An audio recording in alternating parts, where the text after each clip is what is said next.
Hello.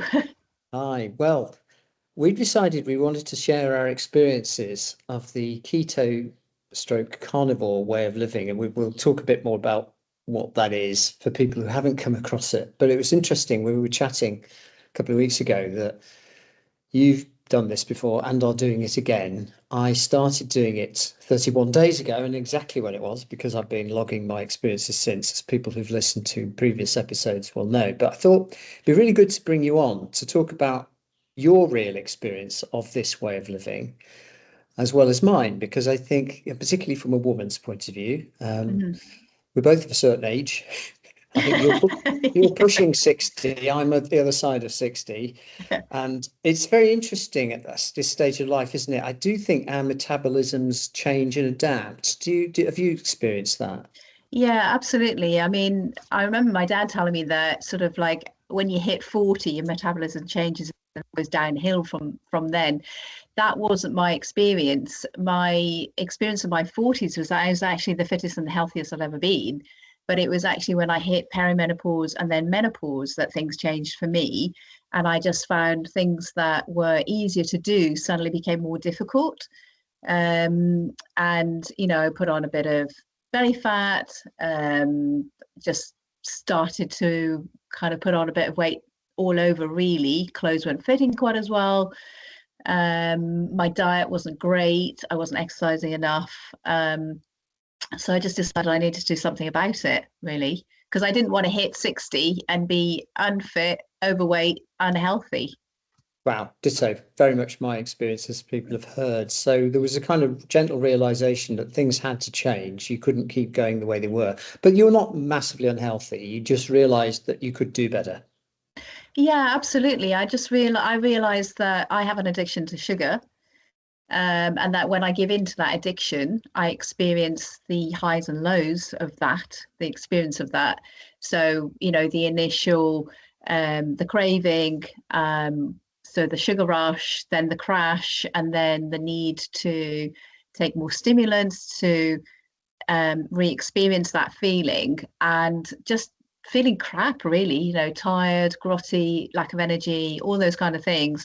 But not just sugar, sort of like other carb heavy foods as well, salty snacks like crisps and um, things like that, that you Interesting. can buy everywhere.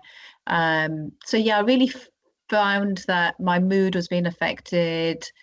I was tired, and yeah, just not generally not feeling great. So Sure. And that's really interesting to hear, given this podcast is called the Mood and Food Podcast. You just hit it on the head. yeah. I think that a lot of people will relate to what you said about sugar and carb heavy foods there. And the thing is, we've kind of been led to believe that carbohydrates are important for us to feel fulfilled, to have fiber. For example, cereals for breakfast, high bran, which is what I used to eat Hmm. regularly. My typical breakfast would be um, bran cereals followed by wholemeal toast with maybe bread and jam, or bread and sorry, toast and jam, or toast and honey. And it's interesting. I ate that for 63 years because my Hmm. mother had eaten it for 74 years and her mother had Yeah. eaten it. So we do these things. But then, rather like you, and people have heard me say this, the weight was creeping on. I wasn't comfortable with it. I thought, well, wouldn't it be interesting for the rest of the time I have here in this realm to experience the best version of myself? And I've lost weight before, like you have, I'm Hmm. sure, Mm. on a different way of living. But something that does happen to your metabolism at this stage of life, I think, maybe at 40, maybe at 60, maybe both. But I think we know our bodies and we know when we feel good and when we don't. And Yeah. therefore, I'm fond of saying a decision, the root of the word decision is Latin to cut oneself off from any other possibility. And Ah, when we okay, I didn't make a know that. committed decision, then everything lines up after that. But until you make a committed decision, it's all a little bit loose. And so when you Yeah, start to see the benefits, it's fascinating, isn't it? and I think I experience probably with a lot of women that link with emotions as well. So I think the overeating to manage our emotions, squash our emotions, deny emotions, whatever. And the problem with that is that as you've already alluded to with the mood thing, it doesn't help long term.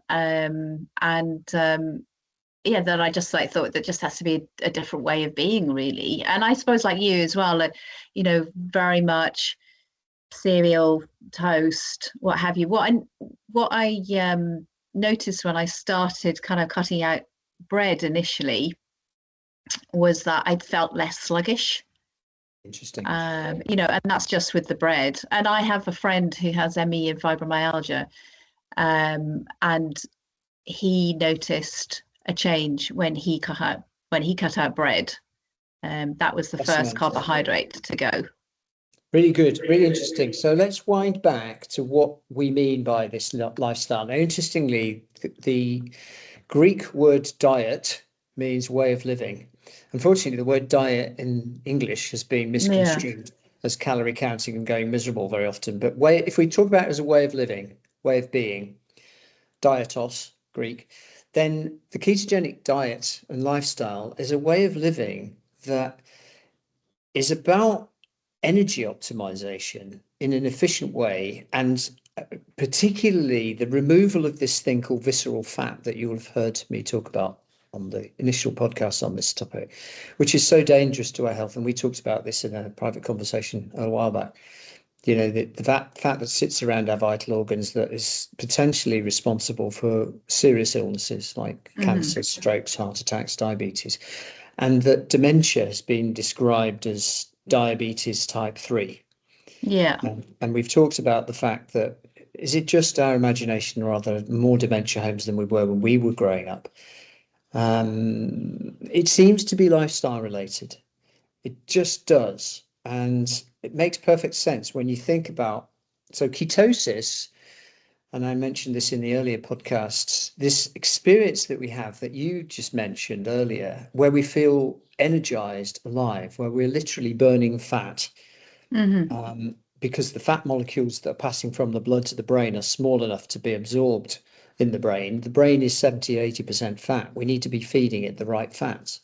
Yeah, and absolutely. It all makes perfect sense when you see this. And it's not us talking about this. There are plenty of doctors, and I put references in earlier podcasts from eminent doctors who say this is just really important. But of course, there are some very powerful vested interests that don't want us to necessarily practice or be aware of this. No.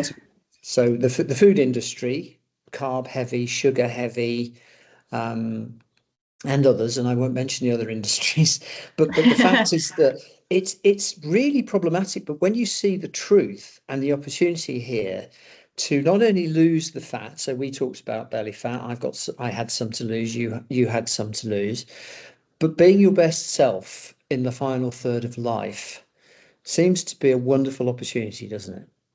Yeah, absolutely. I mean, I think, as you say, we just pushed the carb experience. And I was out with a friend yesterday, and he had a sandwich from Sainsbury's. And then we went for like tea and cake, and I didn't take anything out with me for lunch because I'd had my breakfast, so I was full. I wasn't hungry. I went out for this 5 mile walk. He had his sandwich. He said, "Do you want to share?" And I said no. I just looked at it and I just knew I didn't want it. And then we went to the coffee shop, and he ordered his cake, and he thought I was going to order one, and I said no, I'm not. I must admit I had a little taste, and it was very nice, but that was enough. I didn't want more than that. It's fascinating. Yeah, and also kind of like with my running as well. Obviously, they're told you need to load up with carbs. It's what is it, protein beforehand, carbs after, or vice versa? I can't remember.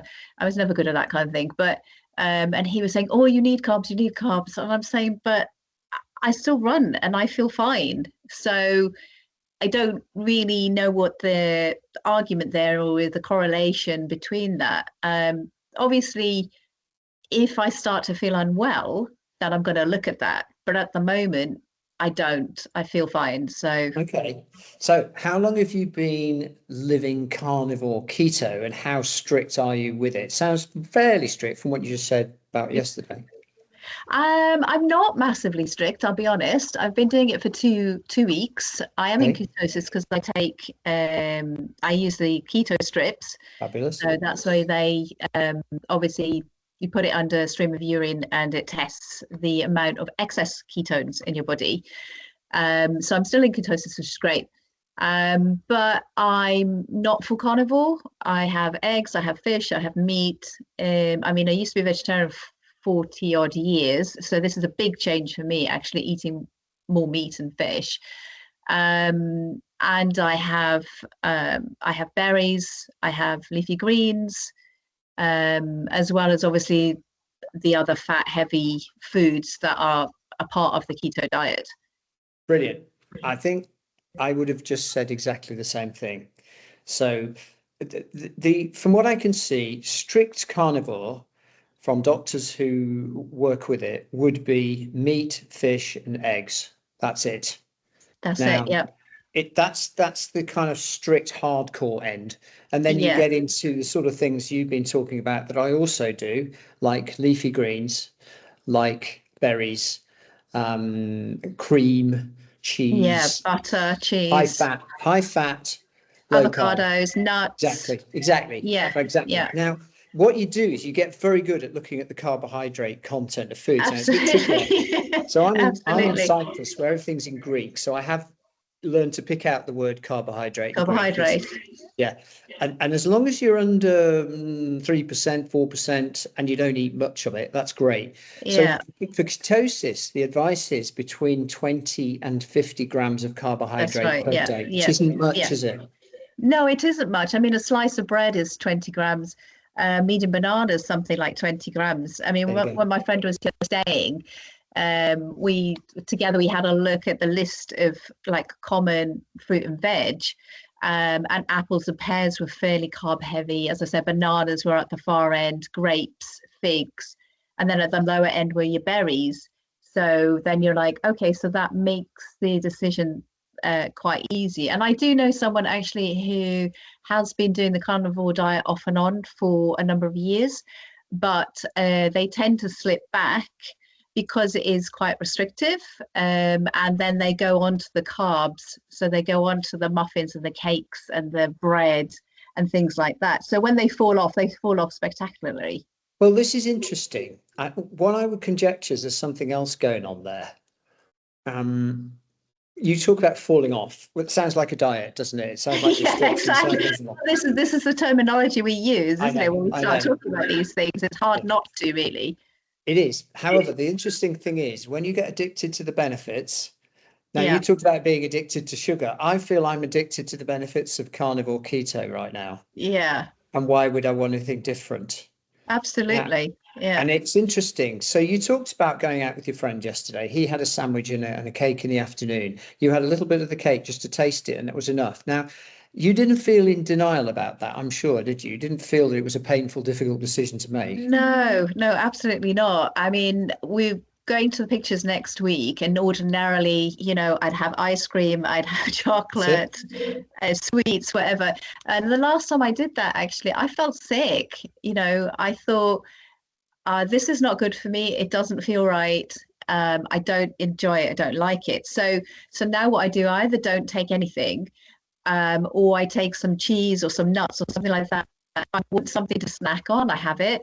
Brilliant. I also have some like biltong, which is the dried beef, Okay. as a snack. And I was getting a brand from a particular supermarket, which I won't name, and I hadn't realized that actually it was really carb heavy because of everything they'd added into it. Yeah. So I was horrified. So I've got some air um, grass-fed air grass-fed air dried biltong that I ordered from Amazon, and that's just pure beef. And Fantastic. so I have that. You know, it's fascinating. The other thing I think that I've enjoyed are king prawns, and weirdly Mhm. smothered in Yeah, you mentioned before. Yeah, extra yeah, thick double cream. Now with salt and yeah. black pepper. Wow, what a fantastic experience that is. Now, what I've experienced, my taste buds have come alive in the way I don't remember them having come alive before. Yeah. So you talked about sugar addiction. What happens is when you severely cut down on sugar, your taste buds start to tune into the natural sugars and the natural flavors in foods when they've been dumbed down for years because of the excess sugar that we've been consuming. And Yeah. so your body kind of does the work for you. And it's not difficult. So we are not talking about a calorie controlled, restricted, miserable diet here. We're talking about a smaller food set, but within that, opportunities to experiment, lots of Yeah. interesting menus, and an opportunity to, as I say, fall in love with the benefits of ketosis. Now, one thing I did want to pick up, and this is sometimes used as an objection, people say, well, I'll get keto flu then, won't I? Have you heard Yes. this? Right. I have heard that. I have heard that. I've not experienced that at all. No. Well, if you think about it, what keto flu is, it's the body's way of ridding itself of the toxins that have accumulated over the last however long. It's the same as flu after Christmas excesses. Too much alcohol, too much rich food, da da da. I never got keto flu, never had it, partly because I don't drink alcohol anyway, so there was no Yeah. big detoxing on many levels. One of the challenges is with alcohol is it's very carb heavy, obviously. Absolutely. And I think it's for me, one of the benefits of being on this actually is avoiding alcohol. And I haven't missed it at all. I mean, there's so many alcohol-free drinks you can have now. I mean, soft drinks obviously you have to avoid because they're high in Sugar. sugars. But I find myself going, well, do you know what?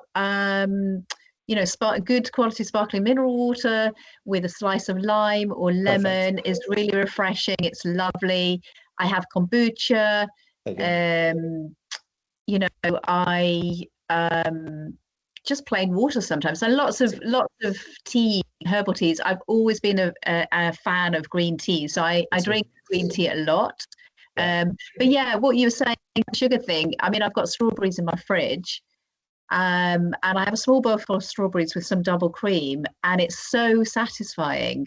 I mean, I just enjoy every mouthful of that bowl of strawberries.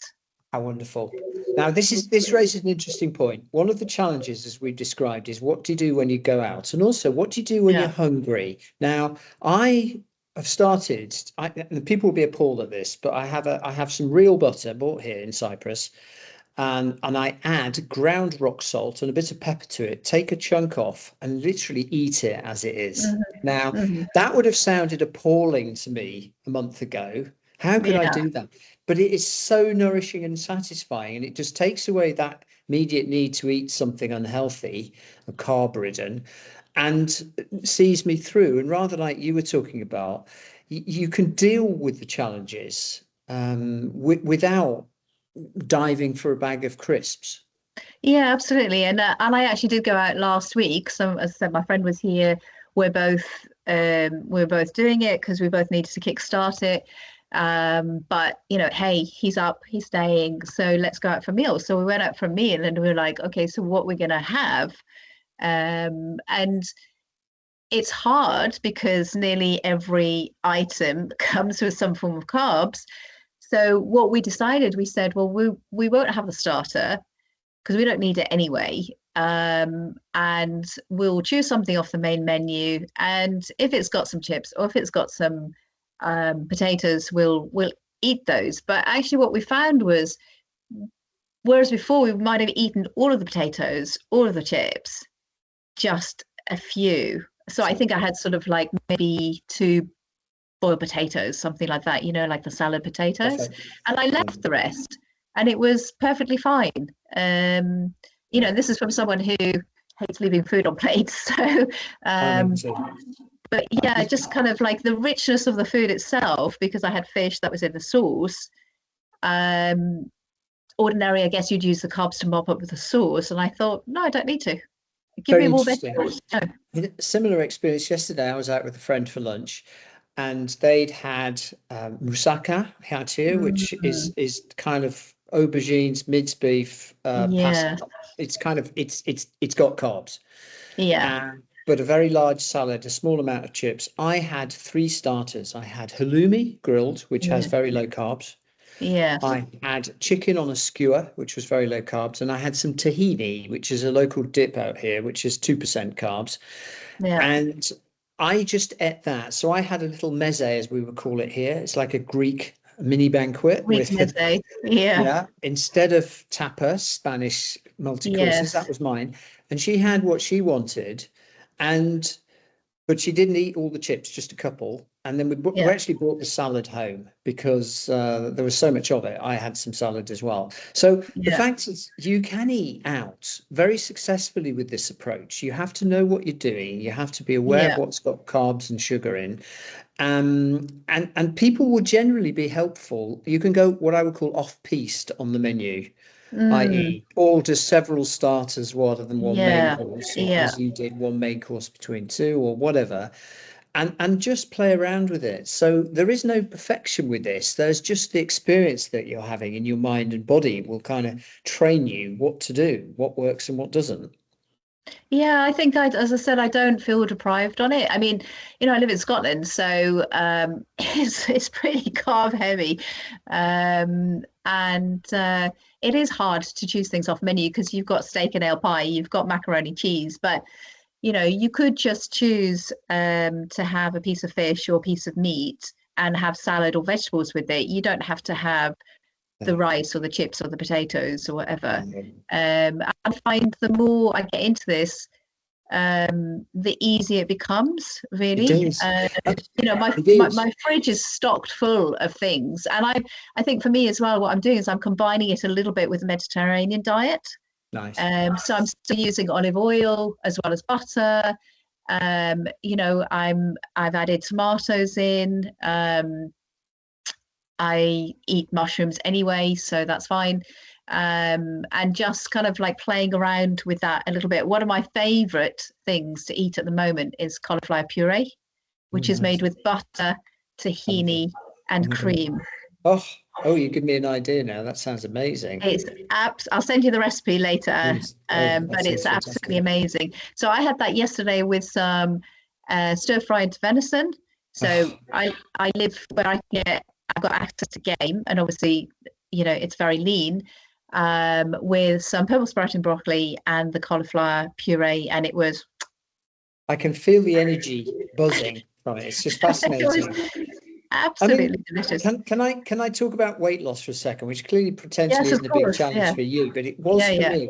So I lost 5 kilos in the first 2.5 weeks, and I've now lost about six, getting on for a stone without trying. It's now 31 days. Now, it's not the weight that's loss that really matters to me. At first, it's the belly loss, which is pretty much gone, but more importantly, the visceral fat trimming down inside and the sense that I'm more energetic than I've been for decades. Hmm. Now, what benefits have you experienced in your mind and body, do you think?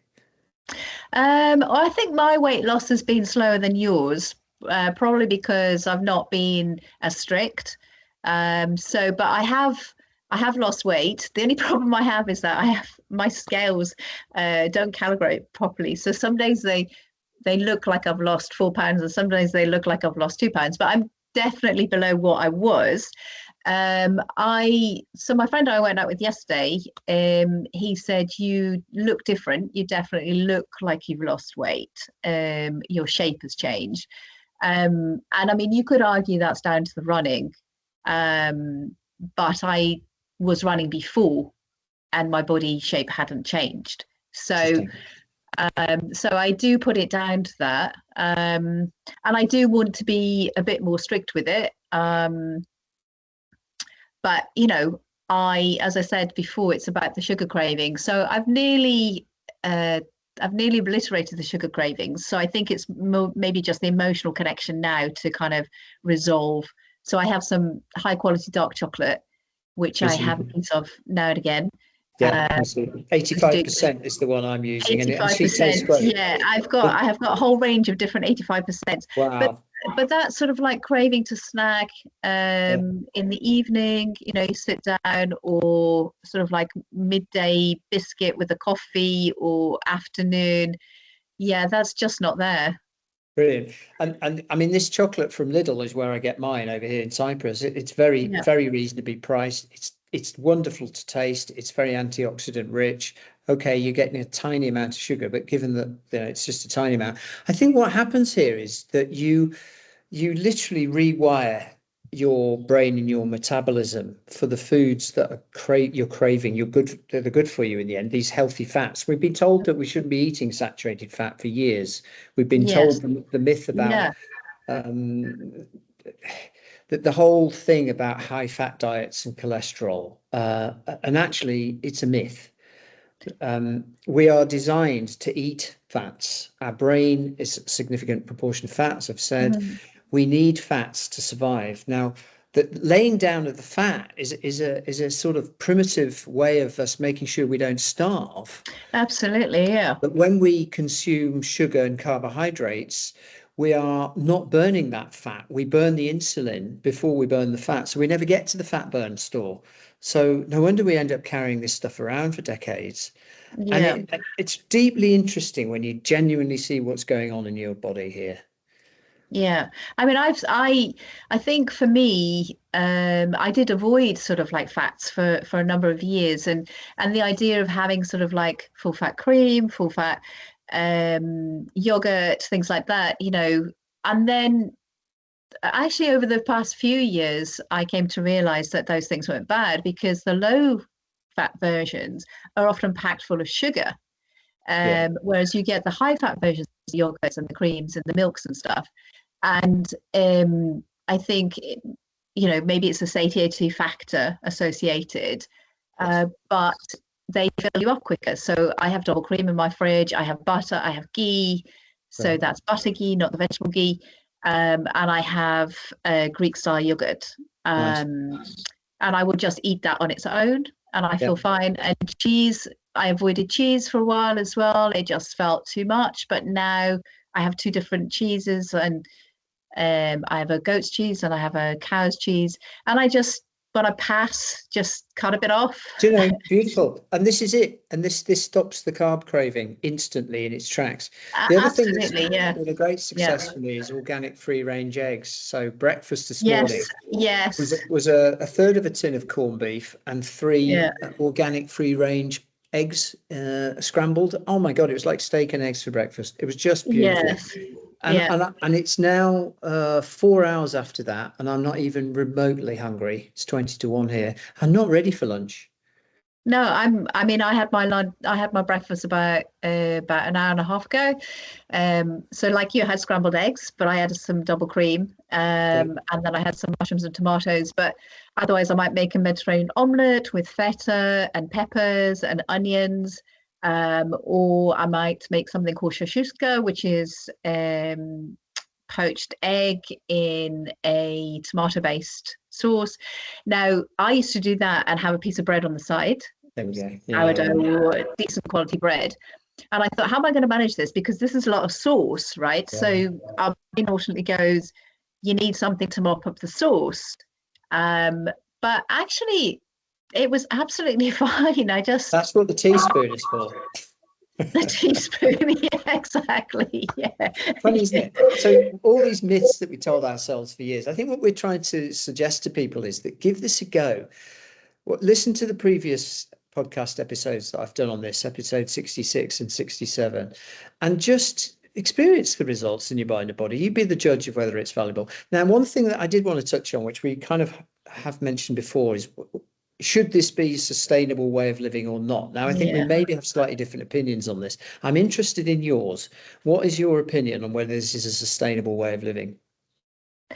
I think I mentioned that because from the articles I've read or the research I've done is that healthcare professionals state that it's not sustainable long term, that it causes damage. I feel, as you've just said, people should listen to their own bodies. If they're worried, obviously go and speak to their GP or other healthcare professional beforehand. But I didn't feel I needed to do that. I feel like I have a good handle on what feels right for me. And as I said, I've already tweaked it a little bit anyway, to accommodate my personal preferences. Yes. So I'm just going to keep going and see how it pans out, really. Brilliant. Well, I'm in month in. I have no intention of going back to what I call mainstream carbs and sugar yet, i.e. Yeah, biscuits, cakes, yeah, sweets, yeah, crisps. I'm loving the results. I think it's been life-changing insofar as I now know what I need to do to live energetically and healthily at this stage. So why would I want to do any different? Now, that doesn't yeah. mean to say I Point. won't ever eat a piece of birthday cake for the rest of my life, but I won't ever drink alcohol again. I have made that decision, and Yeah, that's a different decision for different reasons I've talked about earlier in different podcasts. But I think that we do what feels right for us, and if it's healthy and it's energizing and it's doing well, I think unfortunately doctors don't necessarily know much about this, and the profession is quite divided. So you'll see very different opinions on YouTube from qualified yeah, doctors both ways. Personally, I think we go with what feels right in our own minds and bodies. We know ourselves well enough by this stage, 60 odd yes. years I in. couldn't agree more. Yeah, And I think yeah, you just do what seems sensible, but nothing to excess, nothing to extreme. This isn't the cabbage diet. It's not the grapefruit diet. It's a way of living that is designed to optimize your well-being, particularly in the last third of life, which I found is so fascinating. So reducing these risks of major health conditions and dementia seems like too good an opportunity to miss, yeah. personally. It's practically a no-brainer, really, isn't it? I think so. I think so. So yeah. Well, I mean, I great. yeah. Go on. What were you going to say? No, I'm sorry. No, I was just agreeing with you, I think. Okay. Well, I think what we're not trying to be advocates of anything. This isn't network marketing where we're introducing you to our downline. We're just saying Definitely not. this is something that has been transformational for me. It sounds like it's been transformational for you. And if anybody's inspired, have a go. Give it a go for a few weeks and see what the results are. And as I said before, if anybody wants to contact me personally, I'm always happy to chat. Andrew@andrewbridgewater.com. And Caroline, it's been lovely. Thank you so much for Yeah, coming thank on. you. That's been Brilliant. great. Thank you. Yeah, maybe we could do another one in a few months' time if you're still Yeah, at it. in a couple of weeks' time, when I've done my 4 week stroke month, that'd be There we great. go. Post Okay. cinema. Yeah. Yeah. Post cinema. There we go. All the Maltesers. Okay. Yeah, Take care. thanks. Bye. Bye.